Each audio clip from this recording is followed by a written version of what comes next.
Hello दोस्तों, नमस्कार। आप लोग देख रहे हैं क्वालिटी भोजपुरी और क्वालिटी भोजपुरी चैनल पर आप सभी को बहुत बहुत स्वागत है। आप लोगों से प्लीज़ रिक्वेस्ट है कि अगर हमारे चैनल पर आप लोग पहली बार जुड़े हैं तो चैनल को सब्सक्राइब कर लीजिए और नोटिफिकेशन को ऑल कर लीजिएगा ताकि जब भी मेरा वीडियो अपलोड होए तो आप सभी को नोटिफिकेशन सबसे पहले पहुँचे। इंस्टाग्राम आईडी का डिस्क्रिप्शन में लिंक है, वहाँ से मेरा आईडी को आप लोग फॉलो भी कर सकते हैं। चलिए वीडियो को स्टार्ट करते हैं कि कल एक बहुत बेहतरीन का वीडियो सॉन्ग जो कि रिलीज़ हो रहा है भोजपुरी के ग्राउंड लेवल के सबसे बड़े स्टार यानी प्रमोद प्रेमी यादव जी, और उनके साथ में शिवानी सिंह जी हैं। और कल बहुत बेहतरीन का वीडियो सॉन्ग जो कि वे म्यूजिक चैनल से रिलीज होगा। आप लोग स्क्रीन पर पोस्टर देख सकते हैं। गाना का टाइटल है भैलू ना हमरो जी।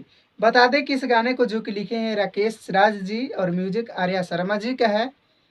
वे म्यूजिक चैनल से कल यानी 5 दिसंबर को वीडियो सॉन्ग रिलीज होगा सुबह सुबह 8 बजे। तो जितने भी प्रमोद प्रेम यादव जी के फैंस हैं, आप लोग कल के लिए तैयार हो जाइए।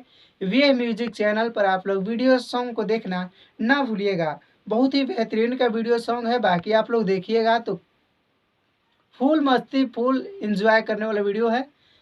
आप लोग टाइटल को देखकर जरूर बोल सकते हैं कि किस तरह का गाना है।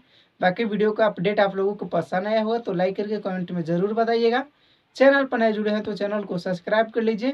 मिलते हैं एक नए वीडियो और एक नए अपडेट के साथ। तब तक के लिए जय हिंद, जय भोजपुरी।